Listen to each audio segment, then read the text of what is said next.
When the HOA president boxed in his ranch and locked the gate, most people expected him to cave. Instead, Anthony Ridley turned the tables with one move they never saw coming. Anthony Ridley had seen storms tear down fences before, but never one like this. This one wasn't made of wood or wire. It was made of rules, arrogance, and a padlock he didn't own. One morning in early March, just as the sun lit the rolling pastures outside Abilene, he walked out with a mug of coffee and froze. A brand new, gleaming perimeter fence stretched across his property line. It wasn't his. It wasn't even on his land. And at the center of it, the only way in or out was a steel gate with a heavy lock and a sign. Property access managed by the Lakeside Meadows Homeowners Association. He set his mug down on the porch rail, staring. His cattle grazed inside, but now they were penned in like zoo animals. The old access road, the one that led to the county highway, was on the other side of that gate. The only key belonged to the HOA president, Marjorie Kane, a woman with sharp suits, sharper heels, and an even sharper reputation in the neighborhood. Anthony had moved here just 6 weeks earlier, leaving behind the traffic and noise of Amarillo. 46 years old, with calloused hands and a back that still ached from the last calving season, he'd saved for years to buy this spread. He'd imagined peaceful mornings, the steady rhythm of ranch work, and the sound of cattle lowing against the wind. He hadn't counted on a homeowners association, let alone one that would literally fence him in. By the time he reached the gate, 2 men in HOA polo shirts were tightening the bolts. "Morning," Anthony called, trying to keep his tone even. "Mind telling me what this is?" One of them didn't look up. The other muttered, "Talk to the board." And then he saw her, Marjorie Kane, pulling up in a spotless silver SUV. She stepped out, sunglasses perched high, clipboard under her arm. "Mr. Ridley," she said without so much as a greeting. "You've been notified of your non-compliance issues." Anthony frowned. "Non-compliance? With what? Perimeter fencing must match community standards." She replied briskly, "Yours does not. Until it's corrected, this measure will prevent further violations." "This measure?" Anthony gestured toward the cattle milling near the fence. "That's my access road. My animals need water from the creek down there. And that," he pointed, "isn't your land." Marjorie's smile was thin. "The access easement is controlled by the HOA, Mr. Ridley. It's in the covenant you agreed to when you purchased the property." Anthony felt his stomach tighten. He remembered the stack of papers he'd signed at closing. Pages of legal language no one but a lawyer could love. "You mean to tell me you can just lock me in?" "Until you comply," she said simply, turning toward her SUV. "Contact our office when you're ready to discuss the approved fencing style. Have a pleasant day." The gate clanged shut, the lock clicked, and she drove off. The 2 workers finished their task and left without another word. Anthony stood there for a long moment, hands on his hips, the morning breeze tugging at his shirt. He'd dealt with stubborn cattle, drought, and rising feed prices, but never someone so determined to make a point. That night, he sat at the kitchen table with his neighbor, Glenn Porter, a retired trucker who'd lived here 20 years. "They've been doing this for a while," Glenn said, sipping his coffee. "Marjorie's got the board wrapped around her finger. If she doesn't like you, she'll make your life miserable." Anthony shook his head. "I didn't move out here to get pushed around by a committee." "Then you better be ready for a fight," Glenn replied. "She won't back down, and she sure as hell won't give you that key unless you play her game." Anthony leaned back, staring at the ceiling. He wasn't sure yet how far this would go, but something in him refused to give in.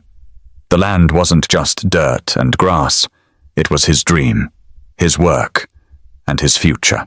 The next morning, he drove into town, bought a thick file folder, and started collecting every letter, every photo, and every scrap of paper related to the property. If Marjorie wanted a fight, she'd get one. But he had no idea just how personal and how public it was about to become. 2 days later, Anthony found himself walking into the Lakeside Meadows clubhouse for his first official HOA meeting. The place smelled faintly of fresh coffee and old carpet, and every seat in the small conference room was taken. A half-dozen board members sat behind a long, folding table, papers stacked in front of them. At the center, wearing a tailored navy blazer and a necklace that looked like it cost more than his first truck, sat Marjorie Kane. Her eyes followed him as he took a seat in the back. "Mr. Ridley," she said into the microphone before the meeting even started, "you'll be on the agenda under compliance matters." The first 40 minutes were a blur of talk about landscaping, pool hours, and a dispute over someone's mailbox color. Anthony kept his focus on the packet they'd given him. Page after page listed rules about exterior paint, driveway length, even acceptable lawn ornaments. When his name was finally called, he walked to the front, the sound of his boots echoing in the otherwise still room. "Let's talk about that fence you built," Marjorie began. Anthony took a slow breath. "It's the same one I've had for years on my previous property. It's functional, safe, and keeps my cattle in." "Functional isn't the standard here," she replied smoothly. "Community aesthetics are. Perimeter fencing must be uniform, and yours does not meet approved specifications." Anthony set his folder on the table and opened it. "This is a cattle ranch, not a golf course. My fencing is made for livestock, not to look pretty from the road." A man at the far end of the table cleared his throat. "Rules are rules, sir. We can't make exceptions. If we did it for you, we'd have to do it for everyone." Anthony met his eyes. "You already do make exceptions. I drove past 3 houses on my street with different fencing styles. None of them match yours, and none of them have a padlock on their gate." A few people in the audience shifted in their seats. Marjorie's lips tightened. "Those cases are under review," she said quickly. "In the meantime, you remain out of compliance. The fines will continue until the fencing is corrected." Anthony leaned forward slightly. "How about the fact that your fence is blocking access to my water source? You're interfering with my ability to care for my animals. That's not just wrong, it's dangerous." "You have other water sources," she replied. "We confirmed it with satellite imagery." Anthony let out a short, humorless laugh. "Imagery? You think you can tell from a photo how I run my ranch?" A murmur rippled through the room. Glenn Porter, sitting in the second row, raised his hand. "Marjorie, the man's been here barely 2 months. Maybe we give him time to adjust before hitting him with a locked gate and fines." Marjorie didn't even glance at him. "The HOA has to maintain standards, Mr. Porter. If Mr. Ridley wants to be part of this community, he must follow the same rules as everyone else." Anthony picked up his folder. "And if I don't?" Her voice stayed calm, but her eyes were sharp. "Then we continue with fines, and if necessary, legal action." He walked back to his seat without another word, though inside, his frustration was boiling. After the meeting, several neighbors came up to him. Some whispered quick words of support before glancing nervously toward Marjorie. Others avoided eye contact altogether. It was clear she had influence here, maybe more than the title of president alone explained. Outside in the parking lot, Glenn caught up to him. "She's not just strict," he said in a low voice. "She's got friends on the county zoning board and a cousin in real estate. People think twice before crossing her." Anthony looked back at the clubhouse. Through the glass doors he could see Marjorie shaking hands with a tall man in a suit, both of them smiling like they'd just won a prize. "I'm not playing her game," Anthony said finally. "If she wants to turn this into a battle, I'll bring one she's not ready for." But he didn't yet realize the lengths Marjorie would go to keep her control, and how much the fight would cost both of them. By the next week, Anthony's mailbox was starting to look like a courthouse filing cabinet. Each day brought a fresh envelope stamped with HOA Compliance Office across the front. Inside were notices, each one more aggressive than the last. The fines started at $50 a day, then jumped to $100. They claimed his fence posed a visual inconsistency detrimental to community appeal. Anthony read the words out loud in his kitchen, shaking his head. "Visual inconsistency? I'm raising cattle, not hosting weddings." Glenn was sitting across the table, sipping black coffee. "They know exactly what they're doing. They keep piling it on so you either fold or start bleeding money." That evening, Anthony decided to attend the next HOA meeting. Not to argue, but to listen. He figured the more he understood their tactics, the better his chances of finding a weak spot. The clubhouse was packed again, this time with a strange tension in the air. A woman Anthony hadn't met before, Paula Green, stood at the front complaining about a tree the HOA had forced her to cut down. She glanced at Anthony mid-sentence, then quickly looked away. When the meeting moved to new compliance matters, Marjorie glanced at him but didn't call his name. Instead, she rattled off a list of other infractions. An RV parked too long in a driveway. A shed painted an unapproved color, someone's porch light that was too bright. Anthony watched carefully. The tone was always the same, cold, efficient, and backed by the threat of escalation. Afterward, in the parking lot, Paula walked up to him. "You're Ridley, right? The rancher with the fence issue?" "That's me," Anthony said. "They're going to run you down until you either give up or move out," she warned. "Marjorie's been doing this for years. She doesn't care who you are. She cares about winning." Anthony studied her face. "Why do people let her keep winning?" Paula's answer was quiet.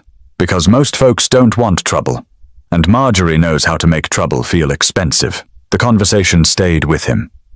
He realized the HOA wasn't just enforcing rules, it was building a culture where fear kept everyone in line. And now, by refusing to bow, he was drawing a line of his own. The next day, Anthony called the HOA office.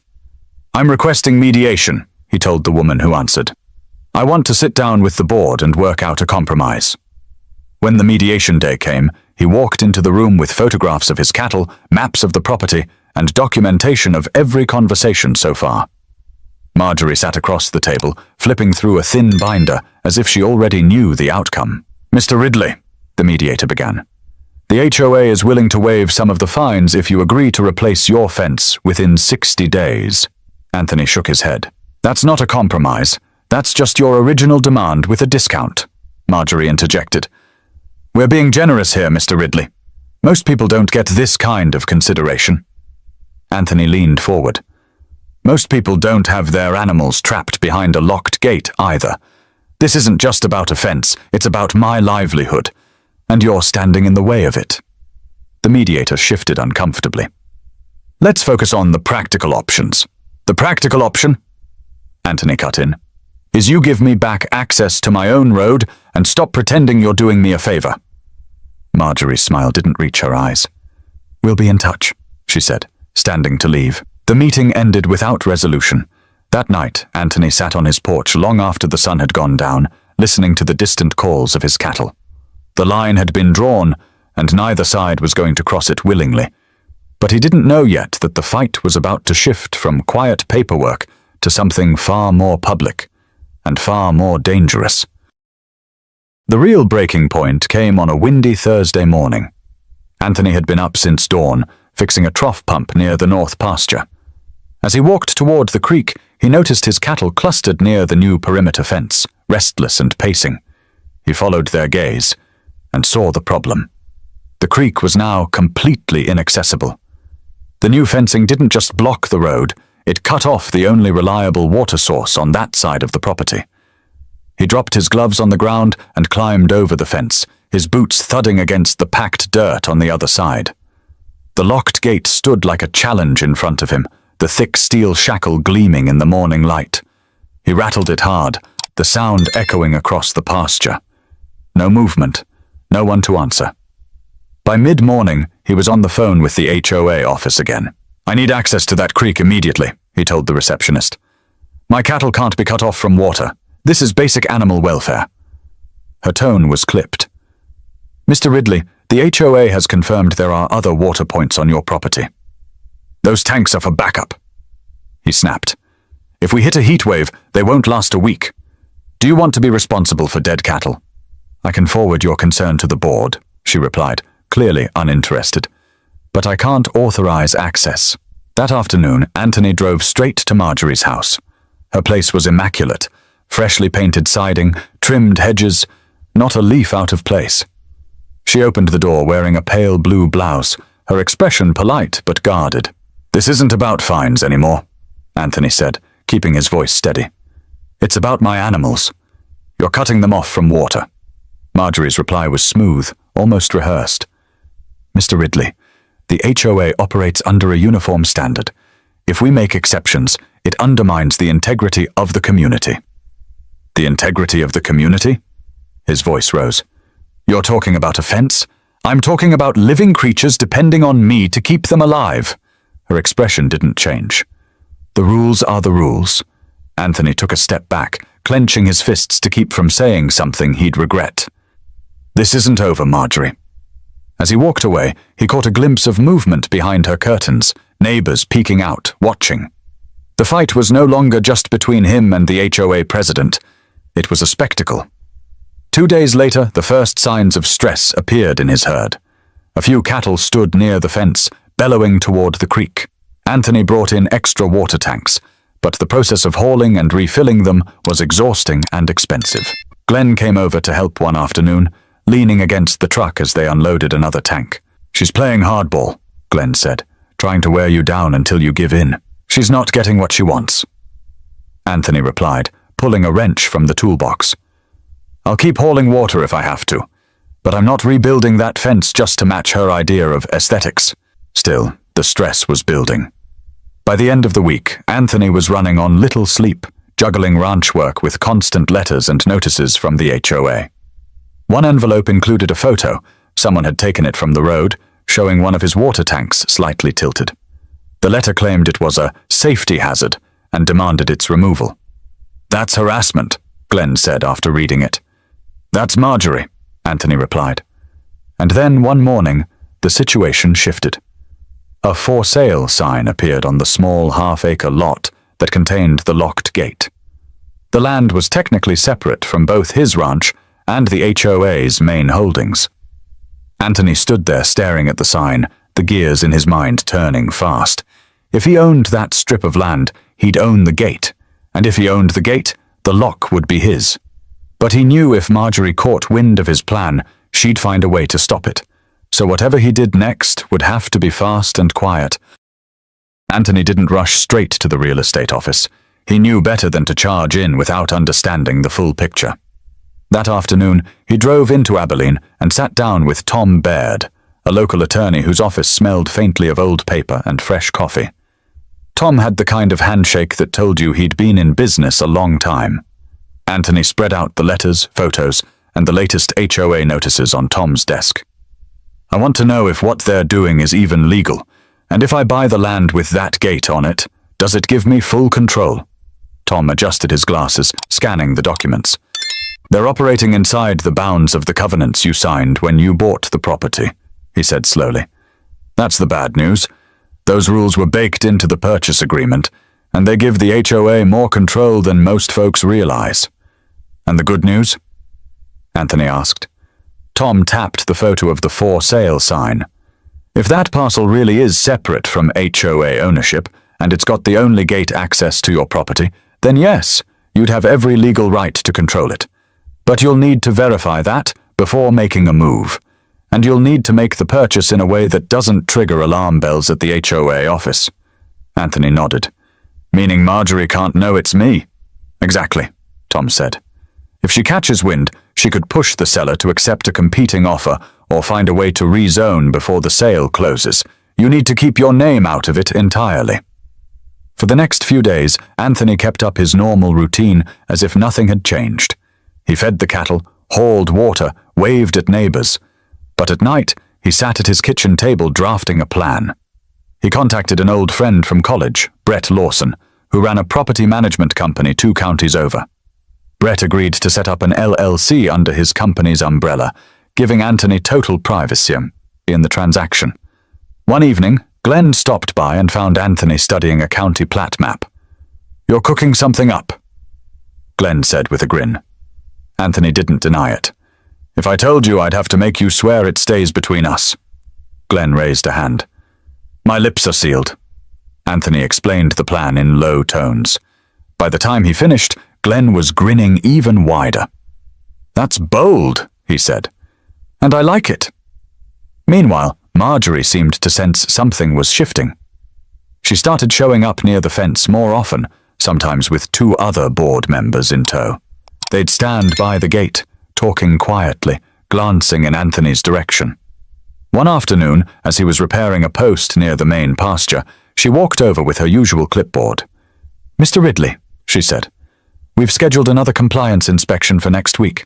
Anthony didn't look up from his work. "You can schedule all you want. My fence isn't changing." "You're only making things harder on yourself," she replied. He straightened and met her gaze. "And you're underestimating me." They stared at each other for a moment before she turned and walked back toward her SUV. The following morning, Anthony's phone buzzed. Brett had called to say the seller accepted the LLC's initial offer. No counter, no questions asked. The closing date was set for just under 3 weeks away. It felt like the first real victory in months. But Tom warned him to keep his guard up. "The deal's not final until the ink's dry," he said. "Don't let your opponent know you're already holding the winning hand." Anthony agreed. He knew Marjorie wouldn't stop until she was certain she'd won. The trick was to let her think she was still in control, right up until the moment she wasn't. But keeping a secret in a small community is like holding water in your hands, and Anthony was about to find out just how fast word could spread. 2 days after Brett's call, Anthony drove past the lot with the gate just to make sure the for sale sign was still planted in the ground. It was. A gust of wind had bent one corner, but otherwise nothing had changed. He parked down the road and sat for a while, watching. The property was small, just enough to hold the gate, a narrow gravel strip, and a thin line of mesquite trees along the back. But it was the choke point for everything beyond it. Whoever controlled this strip controlled every vehicle, every delivery, and every person entering his ranch. Anthony knew the HOA would have been on it already if they'd had the funds or the legal claim to grab it. The fact that they hadn't meant there was a gap, one he could quietly slide through. That afternoon, Brett called again. Title search came back clean. No liens, no disputes. Seller's just looking to unload it quick. Probably doesn't even realize the leverage it gives. Anthony smiled to himself. Good. Let's keep it that way. The next week, he kept a careful routine. No sudden visits to town, no unusual conversations with neighbors.